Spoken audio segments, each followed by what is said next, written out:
പക്ഷേ ആ രീതിയിൽ മാഷിൻ്റെ മേലെ MT ആരാണ്, എന്താണ് ഓർമ്മയിലെന്ന് പറഞ്ഞാൽ ഏകദേശം 60കളിലാണ് ഞാൻ MT ആയിട്ട് പരിചയപ്പെടുന്നത്. 61 ശേഷം 63 കോഴിക്കോടായിട്ട് ബന്ധപ്പെടുന്നത്. ആ ഉടനെ MT ആയിട്ട് ബന്ധപ്പെടുന്നില്ല, പരിചയപ്പെടുന്നില്ല. അവിടെ ആ കോഴിക്കോട്ടെ സാഹിത്യ സർക്കിളിൽ കയറാൻ ചില അവസരങ്ങൾ കിട്ടി. അവസരങ്ങൾ പറഞ്ഞാൽ കേരള സാഹിത്യ സമിതി ഒരു സമിതി ഉണ്ടായിരുന്നു. അന്ന് ആദ്യമായി ഉണ്ടായതാണ് കോഴിക്കോട്ട്. അതിൻ്റെ തലപ്പത്തായിരുന്നു എൻ്റെ ഗുരുവായിരുന്ന MR ചന്ദ്രശേഖരൻ. ചന്ദ്രശേഖരനും പിന്നെ ചുറ്റുവട്ടുള്ള അന്നത്തെ പ്രധാനപ്പെട്ട കേരളത്തിലെ മിക്കവാറും എല്ലാ സാഹിത്യകാരന്മാരും അവർ മെമ്പർമാരാണ്. കുറ്റിപ്പുഴ കൃഷ്ണപിള്ള മുതൽ മാക്കുട്ടി കൃഷ്ണമാരാർ, ശങ്കരക്കുറുപ്പ്, അങ്ങനെ പ്രഗത്ഭന്മാർ, മുണ്ടശ്ശേരി എല്ലാം. അത് ഇതിന് വല്ല ഗുണം ചെയ്തെന്ന് ഞാൻ പറയുന്നില്ല. പക്ഷേ ആ സർക്കിളിൽ എനിക്ക് കയറാൻ പറ്റി. അപ്പോൾ ഈ സാഹിത്യം എന്താണ്, എഴുത്തെന്താണ് എന്നുള്ള നമ്മളെ ധാരണയുണ്ടല്ലോ. ഒരു കാസർഗോഡുകാരൻ ആ ഒരു സാഹിത്യത്തിൻ്റെ കേന്ദ്രം എന്ന് പറയാവുന്ന കോഴിക്കോട്ട് എങ്ങനെ എന്നുള്ള വേറെ പിടിവള്ളികളൊന്നുമില്ല. മാതൃഭൂമിയിൽ കയറുക എന്ന് പറഞ്ഞാൽ അന്ന് ഞാൻ പോലും സ്വപ്നത്തിൽ കണ്ടിട്ടില്ലാത്ത സംഗതിയാണ്. ആ അവസരത്തിലാണ് ഈ സർക്കിൾ, ഈ സാഹിത്യത്തിൻ്റെ സർക്കിളിൽ ചെന്നുപെടുന്നത്.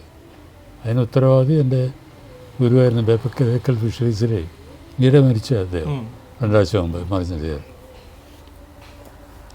അപ്പോൾ അത് മുഖാന്തരം അതിൽ പ്രവേശിക്കുന്നു. അവരുടെ ചടങ്ങ്, അവരുടെ പരിപാടികളിൽ, ക്യാമ്പുകളിൽ എല്ലാം സംബന്ധിക്കുന്നു. ഈ ക്യാമ്പുകളിൽ വെച്ചാണ് MTയുടെ പ്രസംഗങ്ങളും MT എന്താണ് എന്ന് ഞാൻ മനസ്സിലാക്കുന്നത്. MT എൻ്റെ മനസ്സിൽ പണ്ടേ ഉണ്ട്. കോളേജിൽ പഠിക്കുന്ന കാലത്ത് തന്നെ MT എന്ന കഥാകാരൻ എൻ്റെ ഉള്ളിലുണ്ട്. MTയുടെ ഒരു ഫോട്ടോ കിട്ടാൻ വേണ്ടി അന്ന് ഏതോ പബ്ലിഷേഴ്സ് പ്രസിദ്ധീകരിച്ചിരുന്ന കരയും കടലും എന്നൊരു കളക്ഷൻ ഉണ്ട്, കഥകളുടെ കളക്ഷൻ. ഇതിൽ MTയുടെ ഫോട്ടോ ഉണ്ട് എന്ന് മനസ്സിലാക്കിയത് ഞാൻ ആ പുസ്തകം വരുത്തി. MTയുടെ ഫോട്ടോ കിട്ടാൻ വേണ്ടി മാത്രം. അങ്ങനെ എന്തോ ഒരു ഇത് വന്ന് MT മാത്രമല്ല, ബഷീർ ഒരെല്ലാം എൻ്റെ മനസ്സിലുള്ള സാഹിത്യകാരന്മാരാണ്. ഞാനങ്ങനെ ആടെന്ന് വിചാരിച്ചിട്ടല്ല, വായന ഉണ്ടായിരുന്നു നല്ലവണ്ണം. അങ്ങനെ MTയെ പരിചയപ്പെടാനല്ല, ദൂരത്തു നിന്ന് കാണുക, ആ ചുറ്റുപാടിലുണ്ടാവുക എന്നത് മാത്രം. മാതൃഭൂമിയിൽ കയറിയത് MTയുടെയും ഞാൻ എന്താ പറയേണ്ടത്, എൻ്റെ ഭാഗ്യം. അതിൽ മാതൃഭൂമിയിൽ കയറത്തക്ക യോഗ്യതയൊന്നും എനിക്കുണ്ടായിരുന്നില്ല. കുറച്ച് കഥ എഴുതും, അത് മറ്റ് വീക്കിലികളിലൊക്കെ കുറേശ്ശെ വരും, അത്രയേ ഉള്ളൂ. പക്ഷേ ഞാൻ എഴുതിയൊരു പ്രധാന കഥയുണ്ട്, ആയിഷു കുഞ്ഞുമ. അത് ഏകദേശം 1960 ഞാൻ എഴുതി തുടങ്ങിയതാണ്. 63 മറ്റോ ഈ സാഹിത്യസമിതിയുടെ ക്യാമ്പിൽ ഞാനത് അവതരിപ്പിച്ചു. അത് കുറേ ദീർഘമായി പോയി എന്നുള്ള അഭിപ്രായം അവിടെ ഉണ്ടായി. അതിനു മുമ്പ് തന്നെ ഞാൻ ഈ സാധനമായിട്ട് മാതൃഭൂമിയിൽ ചെന്നിരുന്നു. മാതൃഭൂമിയിൽ ചെല്ലുമ്പോൾ MT ഇല്ല. MT വിദേശ ടൂറിലാണ്. കൃഷ്ണവാര്യരുണ്ട്. കൃഷ്ണവാര്യർ എടുത്തു വെച്ച് നോക്കട്ടെ എന്ന് പറഞ്ഞ് എന്നെ പറഞ്ഞയച്ചു. ഞാൻ നേരെ നാട്ടിലേക്ക് പോന്നു. നാട്ടിൽ ഞാൻ എത്തുന്നതിന് മുമ്പേ പിറ്റേ ദിവസം തപ്പാൽ എനിക്ക് ഈ സാധനം കിട്ടി, മാതൃഭൂമിയുടെ ഒരു കവറ്. അതിൽ കൃഷ്ണവാര്യർ എഴുത്തുണ്ട്. കഥ നന്നായിട്ടുണ്ട്, കുറച്ച് ദീർഘിച്ചു പോയി, വെട്ടിച്ചുരുക്കാൻ ശ്രമിക്കുക എന്ന് മാത്രം. റിജക്ഷൻ അല്ല, കുറച്ച് ദീർഘമായി പോയി, കഥ നല്ലതാണ്. ഞാൻ അപ്പോൾ ഒരു അഹങ്കാരം വന്നല്ലോ, മാതൃഭൂമിയിൽ നിന്ന് അങ്ങനെ കത്ത് കിട്ടുമ്പോൾ ഇനി ഇങ്ങനെ എന്ത് ചുരുക്കാൻ, എനിക്ക് എഴുതാനുള്ളതെല്ലാം ഞാനത് എഴുതിയിട്ടുണ്ട്, പിന്നെ വെട്ടി ചുരുക്കാൻ പറയാനിതാര് ആയി കൃഷ്ണവാര്യർ. ഞാനിത് അവിടെ വെച്ചു. അത് പിന്നെ സാവധാനം അവസരം കിട്ടുമ്പോഴെല്ലാം വെട്ടി ഒടുവിൽ പകുതിയായതിന് ശേഷമാണ് 1964 എനിക്ക് MTയെ കണ്ട് ഞാനിങ്ങനെ MT അഭിമുഖം ഞാനായിരുന്നു MT ആയിരുന്നു ഇങ്ങനെ പരസ്പരം പരിചയപ്പെട്ടിട്ടില്ല. അറിയാം, എനിക്ക് MT അറിയാം, പിന്നെ എം ടിയുടെ സുഹൃത്ത് ദാമോദരൻ, ടി ദാമോദരൻ എൻ്റെ സഹപ്രവർത്തകനാണ്. അദ്ദേഹം മുഖാന്തരം പരിചയപ്പെടില്ല വേപ്പൂർ സ്കൂളിൽ. എന്നെക്കാളും കൂടുതൽ എളുപ്പം ദാമോദരനാണ് എം ടിയുമായിട്ട്. അവർ നാട്ടുകാരാണ്. അങ്ങനെ തിരക്കഥാകൃത്ത് ഈയിടെ മരിച്ചു. അപ്പോൾ ഞാൻ ഒരു ധൈര്യം സംഭരിച്ച് ഒരു ദിവസം ഈ സാധനമായിട്ട് ഒരു ഓഫീസിൽ പോയി എം ടി കൊടുത്തു. എം ടി കഥ ഇങ്ങനെ ഒന്ന് നോർത്തി ഇങ്ങനെ നോക്കട്ടെ ഒന്ന് അവിടെ വെച്ചു. പിന്നെ എന്ത് ചെയ്യുന്നു എന്ന് ചോദിച്ചപ്പോൾ ഹിസ്റ്ററി ഞാൻ പറഞ്ഞു, ഞാൻ ഡ്രോയിങ് ചിത്ര അധ്യാപകനാണ് എന്ന് പറഞ്ഞപ്പോൾ പറഞ്ഞു, നമുക്ക് ബാലപംക്തിയിലേക്ക് ഒരു സാധനം ചെയ്തുകൂടെ, ഒരു ചിത്രകഥ ചെയ്യാം, സന്തോഷം. അത് നമ്മൾ ആ ക്ഷണം വരുന്നത് അത് കാത്തിരിക്കുകയാണല്ലോ നമ്മൾ. വരുന്നത് അത് മാതൃഭൂമിയായിരുന്നു. എനിക്ക് മുമ്പിൽ കസേരയിൽ ഇരുന്നിട്ട് ഞാൻ പിന്നെ അന്വേഷണമായി, കഥ അന്വേഷിച്ച് നടക്കലായി, ചിത്രകഥക്കുള്ള കഥ. പക്ഷേ കഥ എനിക്ക് കിട്ടുന്നില്ല. ഏതാണ് ആപ്റ്റ് എന്ന് എനിക്കറിയണമല്ലോ. ഒടുവിൽ എം ടി തന്നെ അറബി കഥയുടെ ഒരു വോളിയം, അറബി കഥ ഇംഗ്ലീഷിലുള്ള വോളിയം, അത് ഏകദേശം ഒരു 1000 പേജിൻ്റെ ഒരു വോളിയം തന്നു എനിക്ക്. വായിച്ചു നോക്കാൻ പറഞ്ഞു. ഞാൻ അത് വായിച്ചിട്ട് എനിക്ക് അതിന് ഫിറ്റാവുന്നൊരു സാധനം കാണുന്നില്ല. ഒടുവിൽ എം ടി തന്നെ ഒരു സംഗതി പറഞ്ഞു, ഇന്ന കഥയിൽ ഇന്നൊരു സാധനമുണ്ട്. ആ കഥ ഞാൻ വായിച്ചു നോക്കി. അപ്പോൾ മനുഷ്യൻ എന്നുള്ളൊരു അറബി കഥയുടെ ഒരു ഉപകഥയാണ്, നാടോടി കഥയാണ്. അത് ചിത്രമാക്കാൻ പറഞ്ഞു. അങ്ങനെ ഞാൻ അതിൻ്റെ പണി തുടങ്ങി. ചിത്രമാക്കി. എനിക്ക് വലിയ തൃപ്തി ഉണ്ടായിരുന്നില്ല. ചിത്രം വരക്കാൻ ചിത്രകാരനാണെങ്കിൽ പോലും ഒരു ചിത്രം വരക്കാൻ കഴിയുന്നൊരു ധൈര്യം എനിക്കുണ്ടായിരുന്നില്ല. അതും മാതൃഭൂമിയിലേക്ക് വേണ്ടിയുള്ള ഒരു ചിത്രം ഞാൻ വരച്ച് കൊടുത്തു. എം ടി തൃപ്തനായി. കൊള്ളാം എന്ന് പറഞ്ഞു, ചേർക്കാമെന്ന് പറഞ്ഞു. കഥയും നന്നായിട്ടുണ്ട്, ചേർക്കാമെന്ന് പറഞ്ഞു. അതാണ് എം ടി എന്നെ കഥാകൃത്തായിട്ട് പോയി ചിത്രകാരനായി തിരിച്ചു വന്നു. എന്നുവെച്ചാൽ അതിനുശേഷം ഞാൻ കഥ എഴുതിയിട്ടുണ്ട്. പക്ഷേ ആ കഥയോടുള്ള ആ ആവേശം എങ്ങനെയോ തണുത്തുപോയി. അതിനുശേഷം 1-2 കഥകൾ മാതൃഭൂമിയിൽ തന്നെ എഴുതിയിട്ടുണ്ട്. പിന്നെ ചുറ്റുപാടുള്ള പല മാസികകളിലെല്ലാം എഴുതിയിട്ടുണ്ട്. പക്ഷേ കഥാകൃത്ത് എന്നുള്ള പേര് എനിക്ക് കിട്ടിയില്ല. ഈ കാർട്ടൂണിസ്റ്റ് എന്ന പേരാണ് കിട്ടുന്നത്. ഞാൻ കാർട്ടൂണിസ്റ്റ് അല്ല താനും. കാർട്ടൂണിസ്റ്റ് എന്ന് പറയാൻ ഞാൻ ഇപ്പോഴും ധൈര്യപ്പെടുന്നില്ല. ഒരു ചിത്രകാരനാണ്. ഇപ്പോൾ ഇവരെല്ലാം വിളിക്കലെങ്ങനെയാണ്? അത് സാറിനെ എം ടി വിളിക്കലെങ്ങനെയാണ്? ചിത്രകാരൻ ഇവിടെ പോകുന്നു, ഇങ്ങനെ ഉള്ള രീതിയിലാണ്. അപ്പോൾ അത് നല്ലൊരു സൗഹൃദ ബന്ധമായി. എന്നുവെച്ചാൽ ആരും ആഗ്രഹിച്ചു പോകുന്ന ഒരു സൗഹൃദം. കയറി പോയി കാണാം. പിന്നെ ടൗണിലേക്ക് ഇറങ്ങിയാൽ അദ്ദേഹം ഓഫീസിൽ നിന്ന് ഇറങ്ങിയാൽ നേരെ കറണ്ട് ബുക്സിൽ വരും. അല്ല, ജയിൽ റോഡിൽ കറണ്ടിൻ്റെ സ്റ്റാളുണ്ടായിരുന്നു. അവിടെ കോഴിക്കോട്ടെ മിക്കവാറും കൊമ്പന്മാരെല്ലാം വൈകുന്നേരം ഒന്ന് ചൊറഞ്ഞിങ്ങനെ പോവും. പലരെയും അവിടെ ഞാൻ പരിചയപ്പെട്ടിട്ടുണ്ട്. എം ടിയും ഒരുപാട് കുറേ നേരം ചിലവഴിക്കും. ചില ദിവസങ്ങളിൽ ചായ കഴിക്കാൻ പോകും. ചില ദിവസങ്ങളിൽ വൈകുന്നേരം നല്ല സിനിമയുണ്ടെങ്കിൽ ഗ്രൗണ്ടിൽ എം ടിയുടെ കൂടെ ഇരുന്ന് ഞാൻ ധാരാളം സിനിമ കണ്ടിട്ടുണ്ട്. എം ടി കൂട്ടിക്കൊണ്ടുപോയിട്ട്. അതുപോലെ ഫുട്ബോൾ മാച്ച്, ഇതുപോലെല്ലാം. ഇതിപ്പോൾ ഓർക്കുമ്പോൾ എനിക്ക് വലിയ അത്ഭുതം തോന്നുന്നു. എങ്ങനെ അദ്ദേഹത്തിന് എന്നോട് ഇങ്ങനെ മമത തോന്നാൻ കാരണം എന്താണ്? ആ ഒരു ചെറിയ കഥ, അന്ന് ചെറിയ കഥയാണ്. എനിക്ക് തീരെ ഇപ്പോഴും ഒരു തൃപ്തിയില്ല. അതിനുശേഷം എത്രയോ കാലം തുടർച്ചയായിട്ട് ചിത്രകഥ. അത് ഒരു കോളമായിട്ടാണ് ആദ്യം വന്നത്, ഒറ്റ ചെറിയൊരു പീസ്. അത് പിന്നെ ഒരു 3/4 പേജായി. പിന്നെ അരവിന്ദൻ മതിയാക്കിയപ്പോൾ അത് ഫുൾ പേജിലേക്ക് മാറി. ബാക്ക് പേജിലേക്ക് പോയി. അതെ അത് അന്നത്തെ ഇപ്പോൾ ആർക്കും അറിഞ്ഞൂടാ അതിന്. പക്ഷെ അന്ന് എന്തോ എം ടിക്കത് എന്നെക്കൊണ്ട് സാധിക്കും എന്നുള്ളൊരു തോന്നൽ. എന്ന് വെച്ചാൽ ഈ കഥ ധാരാളം വായിക്കുമായിരുന്നു ഞാൻ. കഥ എഴുതാനൊരു വാസന എനിക്ക് ഉണ്ടായിരുന്ന അവസരത്തിൽ. ഇപ്പോഴും കഥ എഴുതാൻ എനിക്ക് മോഹമുണ്ട്. പക്ഷേ കഥയുടെ മെറ്റീരിയൽ നമ്മളകത്തേക്ക് അങ്ങോട്ട് വരുന്നില്ല എന്നുള്ളൊരു പ്രശ്നമുണ്ട്. പക്ഷേ ഞാൻ സന്തുഷ്ടനാണ്.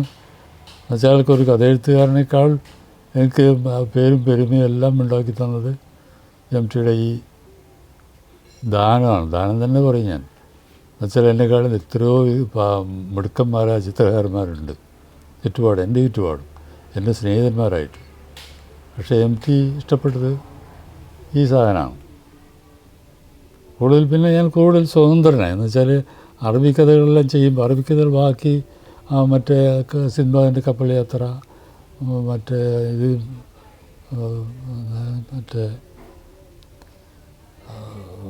ഇംഗ്ലീഷ് കഥയുണ്ടല്ലോ,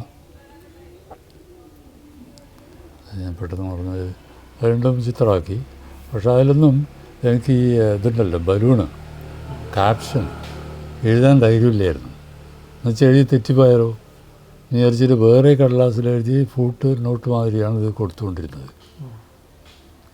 പിന്നീട് സ്വന്തം കഥയും സ്വന്തം ഇതാകുമ്പോൾ ആ സ്റ്റൈൽ മാറി. ഇതിനെപ്പറ്റി ഞാൻ കൂടുതൽ പഠിക്കാൻ നോക്കി. എന്നുവെച്ചാൽ അമേരിക്കൻ ലൈബ്രറിയിലാണെന്ന് ചേർന്നിട്ടുണ്ടായിരുന്നു. അപ്പോൾ അവിടെ ഈ സ്റ്റോറിഷിപ്സിനെ പറ്റിയുള്ള ശാസ്ത്രീയമായ ഗ്രന്ഥങ്ങളെല്ലാം ഉണ്ട്.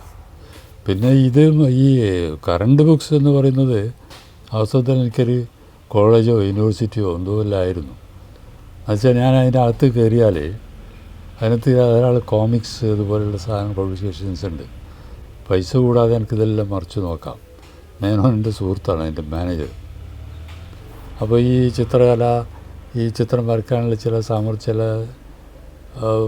പ്രത്യേകതയെല്ലാം അതിലുണ്ട്. അത് നോക്കി മനസ്സിലാക്കി അങ്ങനെയാണ് പുരോഗമിച്ച് ഇങ്ങനെ പോയത്. പിന്നെ ഈ പറഞ്ഞ മാതിരി കുറച്ച് ധാർഷ്ട്യം കൂടി എനിക്ക് തോന്നുന്നു. ഞാൻ കുറച്ചുകൂടി സ്വതന്ത്രനാകാൻ നോക്കി. ഒടുവിൽ എഴുതിയ ഇത് മറ്റേ എന്താണ് എൻ്റെ പേര്, അജ്ഞാത സഹായി. അതൊരു സ്വതന്ത്ര നോവൽ മാതിരിയാണ്. അതിനെ ഇവർ ഇപ്പോൾ എന്തെല്ലോ പേരിട്ട് വിളിക്കുന്നുണ്ട്. അന്ന് ഈ ബംഗ്ലാദേശിലെ ഇതുണ്ടായില്ല, മുജീബുർ റഹ്മാൻ്റെ വിപ്ലവ ബംഗ്ല, സ്വർണ്ണ ബംഗ്ല എന്നെല്ലാം പറഞ്ഞിട്ടുള്ള ഏർപ്പാട്, അതിനെ അടിസ്ഥാനമാക്കിയിട്ടുള്ളൊരു കഥയാണത്. നല്ല കഥയാണ്. എനിക്കിപ്പോഴും ഒരു സിനിമയാക്കാനെല്ലാം പറ്റുന്നൊരു കഥയാണെന്ന് എനിക്ക് തോന്നുന്നുണ്ട്. സിനിമയാക്കണമെന്നുള്ള മോഹം ഇതിന് മുമ്പ് നമ്മളെ ഭരതൻ പറഞ്ഞിട്ട് ഈ മണ്ണുണ്ണിയോ മാന്ത്രികക്കെട്ടിൽ ഇതെല്ലാം ഞാൻ അയച്ചു കൊടുത്തിരുന്നു. പക്ഷേ ഭരതൻ ആ സമയത്ത് അതിനുള്ള ടെക്നോളജി നമുക്കില്ല എന്ന് പറഞ്ഞത് അവിടെ ഇരിക്കട്ടെ എന്ന് പറഞ്ഞ് അവിടെ വെച്ചു. പിന്നെ അതിൻ്റെ കോപ്പി പോലും എൻ്റെ കയ്യിലില്ലാതായി. പിന്നീടൊടുവിൽ ഇവർ എം എ റഹ്മാനും വത്സമാഷെല്ലാം കൂടി അത് കളക്ട് ചെയ്തിട്ട് ഈ പുസ്തകത്തിൻ്റെ രൂപത്തിലാക്കിയത്. എൻ്റെ മിക്കവാറും കളക്ഷൻ ഉണ്ട് ഇപ്പോൾ. എം ടി ആയിട്ടുള്ള ബന്ധം അത്ര തന്നെ. അതൊരു എന്തോ ഒരു സ്നേഹം. വീട്ടിൽ പോകും. അതാണ് ഈ തമാശ.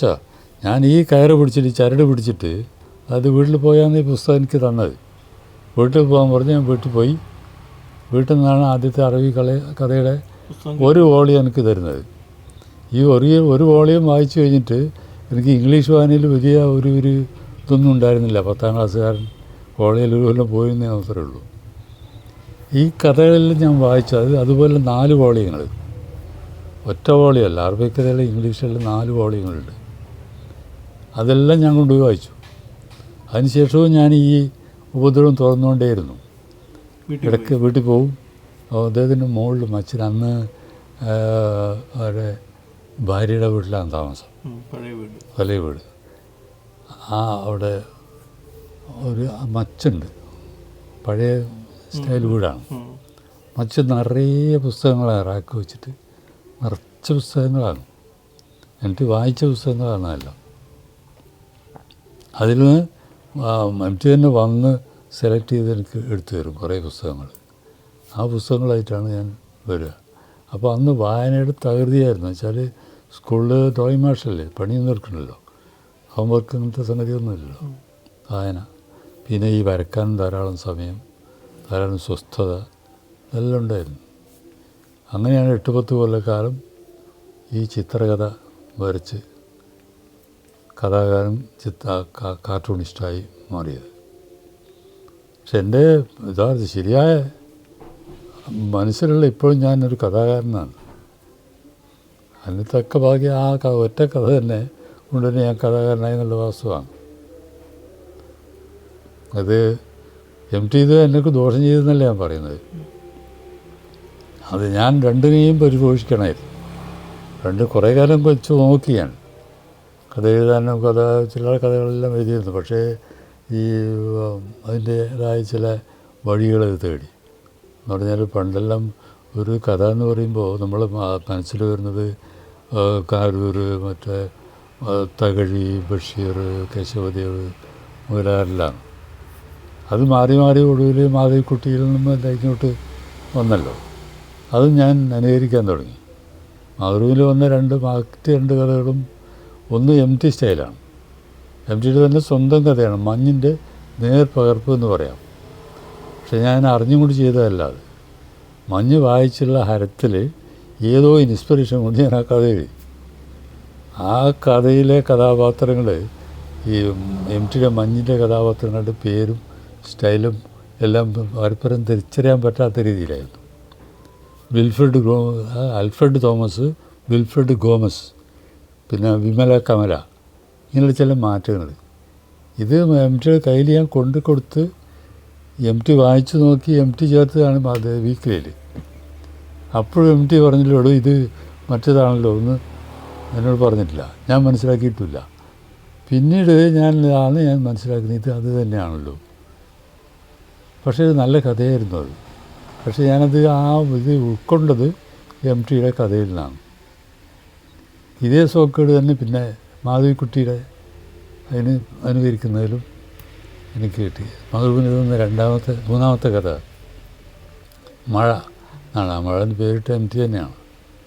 അത് ഞാനുമായിട്ട് ഒരു ബന്ധവുമില്ലാത്ത എൻ്റെ ജീവിതമോ എൻ്റെ ജീവിത സ്റ്റൈലോ എൻ്റെ സമൂഹമോ ഒന്നും പെടാത്ത ഒരു സ്ത്രീയെ പറ്റിയുള്ളൊരു കഥയാണ്. വന്നത് മാധവിക്കുട്ടി സ്റ്റൈലിലാണ്. അങ്ങനെ വന്നു നല്ലൊരു കഥയായിരുന്നു അത്. അതിനെ പ്രശംസിച്ച് കുഞ്ഞബ്ദുള്ള തന്നെ ഒരു ദിവസം ഞാൻ പോകുമ്പോഴേക്ക് MTയുടെ മുമ്പിൽ കുഞ്ഞബ്ദുള്ള ഇരിക്കുന്നു. MT ഇതിനെ പരിചയപ്പെടുത്തിയിരുന്ന ആളാണ്. അപ്പോൾ ഈ കഥ ഞാൻ വായിച്ചിട്ടുണ്ട്. അതിൽ ഒരു രംഗം കുഞ്ഞബ്ദുള്ള എന്നോട് പറഞ്ഞു, എനിക്ക് വലിയ ഇഷ്ടപ്പെട്ടൊരു രംഗമാണത്. ഞാൻ എഴുതിയ ആ കഥയിലെ ഒരു രംഗം അത് ഇപ്പോൾ കുഞ്ഞബ്ദുള്ളയ്ക്കുള്ള ആ ഒരു ഇതല്ലല്ലോ, ഞാനൊരു കഥാകാരൻ തന്നെ എന്നുള്ളൊരു അഹങ്കാരം എനിക്ക് വരാൻ കാരണമാകുന്നു എനിക്ക്. പക്ഷേ സ്റ്റൈല് മാറിപ്പോയി. എനിക്ക് കൂടുതൽ ആ ഒരു മെറ്റീരിയൽ ഉണ്ടല്ലോ അത് കളക്ട് ചെയ്യാൻ കഴിയാത്തൊരവസ്ഥ. ഞാൻ MTയോട് തന്നെ നേരിട്ട് പറഞ്ഞിട്ടുണ്ട്, എനിക്ക് എഴുതാൻ കഴിയുന്നില്ല ഒന്ന്.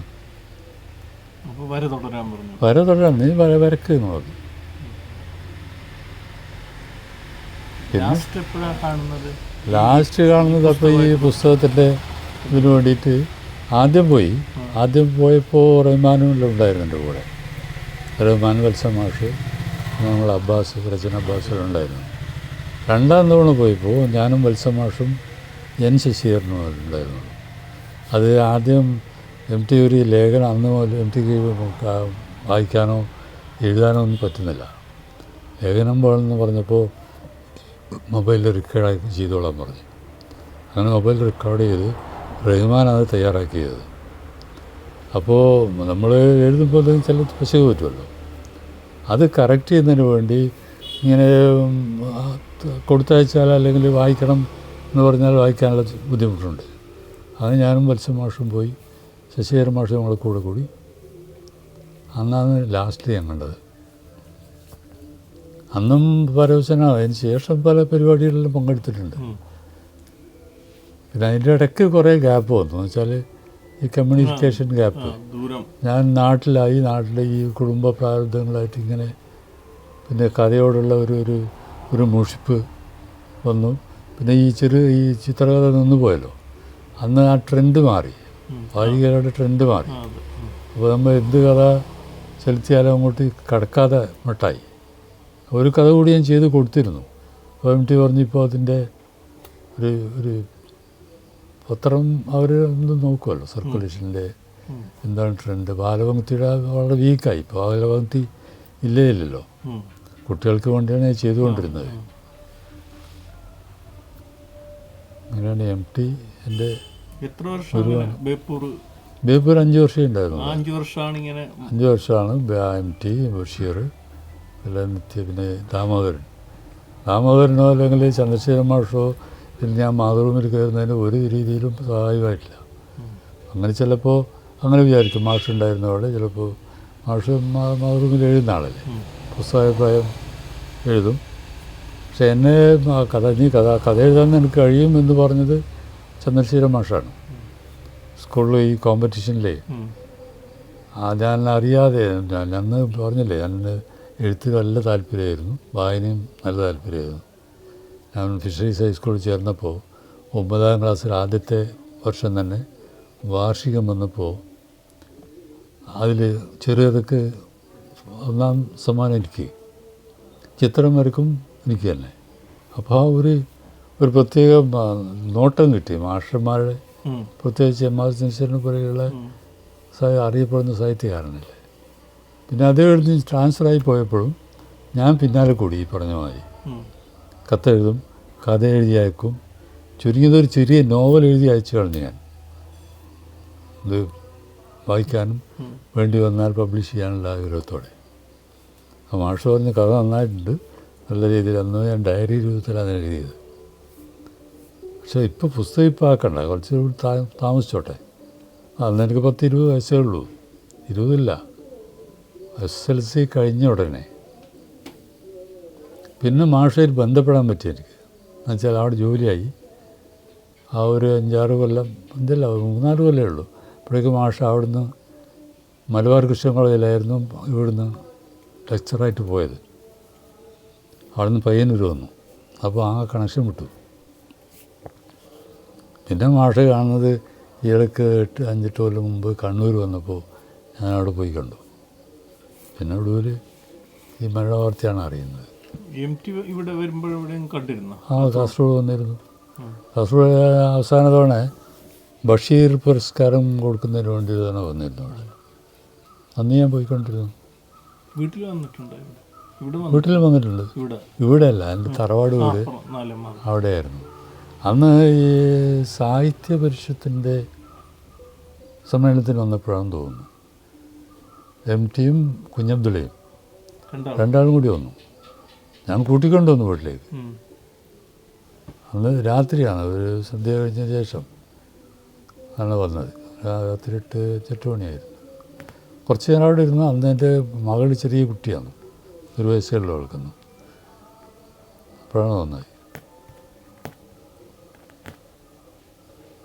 വസ്തുതയിൽ അതൊരു ഭാഗ്യമാണ്. നമ്മൾ ഈ കാസർഗോഡുള്ള ഒരാൾ, അതും ഇങ്ങനെയല്ല, ഈ കുഗ്രാമത്തിൽ നിന്നുള്ള ഒരാൾ ആയിട്ടങ്ങനെ ഒരു നല്ല ബന്ധം സ്ഥാപിക്കുക, തള്ളിക്കളിയാവുന്നതാണ് ഇവൻ്റെ ഒരു എഴുത്തുകാരൻ എന്നുള്ള നിലക്ക്. അതേ സമയത്തിൽ എന്നെ പറ്റി ഞാൻ ഒരു വിശേഷാവസരം, ഒരു ക്യാമ്പ് നടക്കുകയാണ് ശ്രീരാമകൃഷ്ണ ആശ്രമത്തിൽ, ഈ സാഹിത്യ സമിതിയുടെ കഥാകാരന്മാരുടെ. ഞാനൊരു ഉണ്ട്, MTയും കഥ എഴുത്തുകാരുടെ കൂട്ടത്തിലുണ്ട്. അപ്പോൾ ഒരു കർണാടക എഴുത്തുകാരൻ വന്ന്, നിങ്ങൾ എന്ത് കഥ എഴുതുന്നു എന്ന് എന്നോട് ചോദിച്ചു. ഞാൻ എൻ്റെ കഥയെപ്പറ്റി പറയാൻ എനിക്ക് വാക്കുകളൊന്നുമില്ല. അപ്പോൾ MT എൻ്റെ അടുത്തിരിക്കുന്നുണ്ട്. അപ്പോൾ MT ആണ് എൻ്റെ കഥയെപ്പറ്റി പറയുന്നത്. ഇന്നീ അത് കഥയാണ് എഴുതുന്നത്, ചെറുകഥ, ഈ ചിത്രകഥയല്ല. അപ്പോൾ അന്ന് ഞാൻ എൻ്റെ കഥ MT അധികം വായിച്ചിരിക്കാൻ വഴിയില്ല. അന്ന് ചന്ദ്രികയിലാണ് ഞാൻ എഴുതുന്നത്, ചന്ദ്രിക വീക്കിലിൽ. അപ്പോൾ ഈ എഴുത്തുകാരെ ശ്രദ്ധിക്കുന്നതിലും അവരെ രചനകൾ വായിക്കുന്നതിലും ഒരു പ്രത്യേക ശ്രദ്ധ MT വെച്ചിരുന്നു എന്നാണ് ഞാൻ മനസ്സിലാക്കുന്നത്. ഒറ്റ വായനകളോ അല്ലെങ്കിൽ ഇതിലുള്ള ഒരു മനസ്സിലാക്കാനുള്ള കഴിവ്. പലരും MTനെ പറ്റി തലക്കാനാണ് മിണ്ടില്ല എന്നെല്ലാം പറയും. പക്ഷെ അങ്ങനെയല്ല. MT വർത്തമാനം പറയാൻ തുടങ്ങി നന്നായിട്ട് വർത്തമാനം പറയും.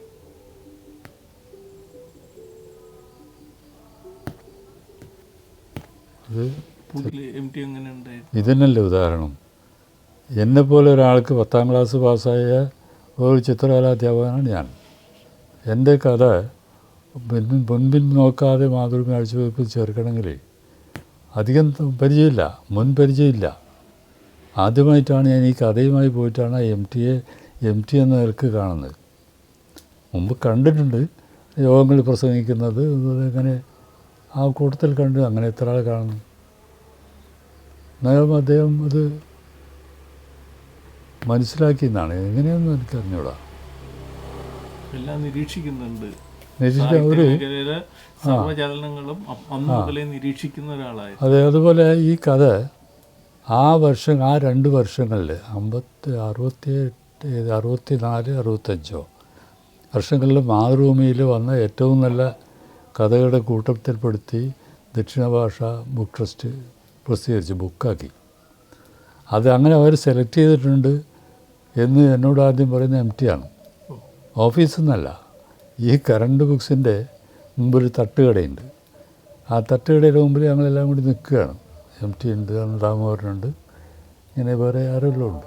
അപ്പോഴാണ് അദ്ദേഹം പറയുന്നത്, ഇങ്ങനൊരു കത്ത് വരും, സമ്മതം കൊടുത്തേക്കണം എന്ന് പറയുന്ന MT ആണ്. അത് സെലക്ട് ചെയ്ത് അയച്ചതും MT തന്നെ ആയിരിക്കും. അവരോട് ആവശ്യപ്പെട്ടിട്ടാണല്ലോ അവർ അയക്കുന്നത്. അന്ന് അതിൽ ഇന്നത്തെ നമ്മളെ പ്രമുഖ കഥാകാരന്മാരെല്ലാം ഉണ്ട്. നമ്മൾ സേതു, മറ്റേ എല്ലാവരും ഉണ്ടായിരുന്നു. കുഞ്ഞബ്ദുള്ളയുടെ കഥ ഉണ്ടായിരുന്നു. ശവങ്ങളെന്നോ കുഞ്ഞബ്ദുള്ളയുടെ കഥയില്ലേ, ആശുപത്രി കഥ, അല്ല ആ കൂട്ടത്തിൽ വന്നതാണ്.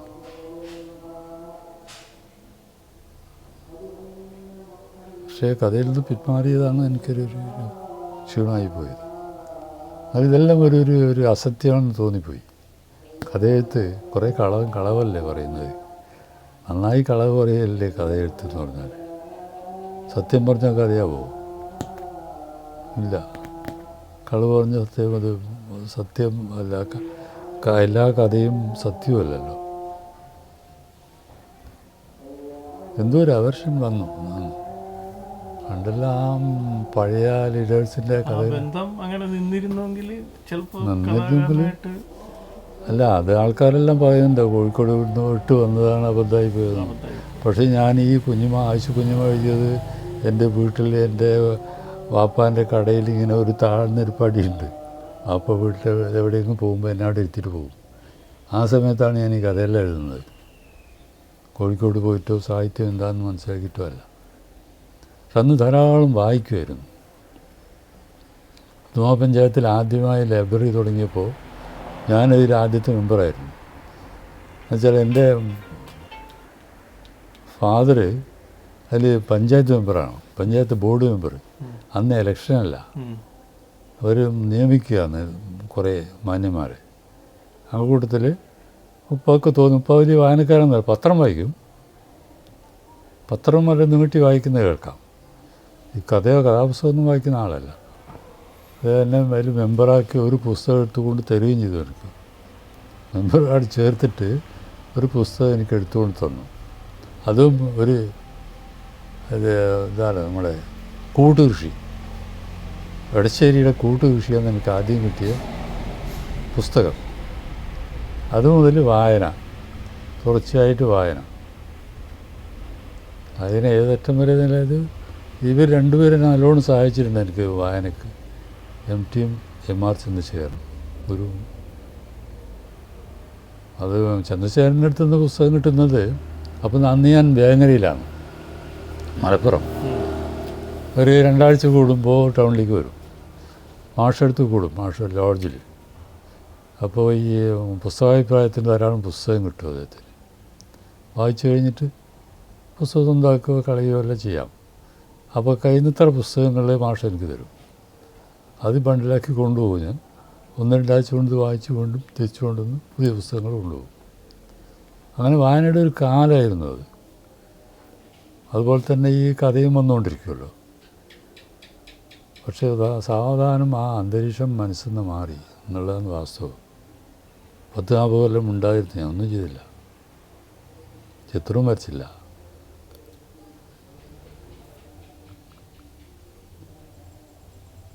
കോഴിക്കോട് വിടണ്ട, അത് ഓരോരുത്തരുടെ ഫേറ്റ്. അന്ന് കുടുംബജീവിതമായിരുന്നു വലിയ ഒരു ത്രില്ല്. കുടുംബം ജീവിക്കണം. പിന്നെ ഇതിവിടെ കുടുംബത്തിലൂടെ ബാധ്യതയുണ്ടായിരുന്നു. ഞാൻ 5-8 കുട്ടികളുടെ ഇതിൽ മൂത്തയാളാണ് എൻ്റെ ജ്യേഷ്ഠൻ. അത് കഴിഞ്ഞാൽ ഞാനാണ്.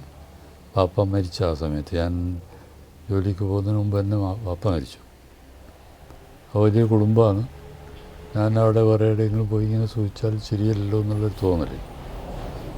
അപ്പോൾ ഇവരെല്ലാം ഉപദേശിക്കുന്നത്, ബഷീറെല്ലാം ഉപദേശിച്ചെന്നോട് ഇവിടെ ഇരുന്നാലും കണക്കിന് എനിക്ക് അവിടെ നാട്ടിൽ പോയാലും എഴുതാമല്ലോ, വെറുതെ ഇവിടെ ഇരുന്ന് തൊലയുന്ന എന്തിന്, നാട്ടിലേക്ക് പോകും എന്ന് പറഞ്ഞു. അങ്ങനെ അനുഭവം, അദ്ദേഹത്തിൻ്റെ അനുഭവം അങ്ങനെയാണല്ലോ. അയാൾ തലയാൾ പറമ്പിൽ എഴുതി, കോഴിക്കോട്ട് എഴുതി, ബേപ്പൂർ എഴുതി. നമ്മൾക്കത് പറ്റിയില്ല. എഴുത്തുകാരനെല്ലാം പണ്ട് ക്രാഫ്റ്റ് ആർട്ടും എല്ലാം എൻ്റെ കയ്യിലുണ്ടായിരുന്നു. പക്ഷെ അതിലൂടെ ഒരു അവിശ്വാസം തോന്നിപ്പോയി. അതൊരു തെറ്റായ തീരുമാനമായിരുന്നു. പിന്നെ നമ്മൾ ചുറ്റുപാടിനും ഒരു പ്രത്യേകതയുണ്ടല്ലോ. ഇന്ന് ആളുകൾ പറയുന്നു, എനിക്കും അങ്ങനെ തോന്നുന്നു. അത് നമ്മൾ അടുത്തിരിക്കുന്നതിന് പോലും ഞാൻ എന്ത് ചെയ്യുന്നു, ഇവൻ എത്ര നന്നും എന്ന് വിശ്വസിക്കാൻ വലിയ ബുദ്ധിമുട്ടാണ്. നമ്മൾ എന്തെങ്കിലും മോശത്തരം മാത്രമേ കാണാൻ ശ്രമിക്കൂ, അഥവാ എക്സ്പോസ് ചെയ്യാൻ ശ്രമിക്കൂ. അങ്ങനെയല്ല, എന്നാലും സുഹൃത്തുക്കളാകുമ്പോൾ ഒരു ഇതുണ്ടല്ലോ, ഒരു സപ്പോർട്ടിങ് എന്നുള്ള രീതിക്ക്. അപ്പോൾ ഈ എന്താ പറയുന്നത്, ഈ അങ്ങനത്തെ ഒരു ശ്ലോകം ഉണ്ടല്ലോ, കുടുംബകാര്യങ്ങളിൽ ആകെ മുങ്ങിയാലുള്ള പ്രയാസം, അതുണ്ടായി. മനസ്സ് ഡൈവേർട്ടായി പോയി. അതാണ് പറ്റിയത്. എഴുതാനുള്ള ഭയങ്കര മടി. ഒരു കത്ത് എഴുതാൻ പോലും എനിക്ക് മടിയാണ്. ഇവിടെ വന്നു കഴിഞ്ഞ് empty ആയിട്ട് കമ്മ്യൂണിക്കേഷൻ എങ്ങനെയായിരുന്നു? അത് ഇടയ്ക്ക് പോവായിരുന്നു ഞാൻ, ഇടയ്ക്ക് പോവായിരുന്നു. ബഷീർ അടുത്ത് കുറേ കാലം പോയിക്കൊണ്ടിരുന്നു ഞാൻ. പിന്നെ ഇത് ഈ പറഞ്ഞ മാതിരി നമ്മൾക്ക് പോകാനുള്ള പ്രയാസങ്ങൾ, പോകാനും വരാനും. പിന്നെ അത്ര വലിയ ഒരു ഏണിങ് മെമ്പർ അല്ലല്ലോ. ഇതിപ്പോൾ ചെറിയൊരു അധ്യാപകൻ്റെ ശമ്പളം കൊണ്ട് എന്തെല്ലാം പറ്റും. പിന്നെ ആ വിധത്തിൽ ഞാൻ ഇതിനെ എടുത്തിട്ടുമില്ല. വരുമാനം ഉണ്ടാക്കുന്ന ഒരു സംഭവമായിട്ട് ആ കലയെയോ സാഹിത്യത്തെയോ എടുത്തിട്ടേ ഇല്ല. ഇതുവരെ ഞാൻ പുസ്തകം പബ്ലിഷ് ചെയ്തിട്ടില്ല. ഒരു 10-25 കഥകൾ എഴുതിയിട്ടുണ്ട്. ചുരുങ്ങിയതിൽ 8-10 വായിക്കാൻ കൊള്ളാവുന്നതാണ്. പക്ഷെ ആ ആവേശം തോന്നുന്നില്ല. എത്രയോ എഴുത്തുകാരുണ്ട്, ഇപ്പോൾ നമ്മളെ എഴുത്തുകൊണ്ട് മാത്രം എന്ത് പ്രയോജനം? അങ്ങനെ അത് പാടില്ലാത്തതാണ്. എനിക്ക് തോന്നുന്നു. ഞാനത് അങ്ങനെയല്ല ഒന്നുമില്ല കൈകാര്യം ചെയ്തത്.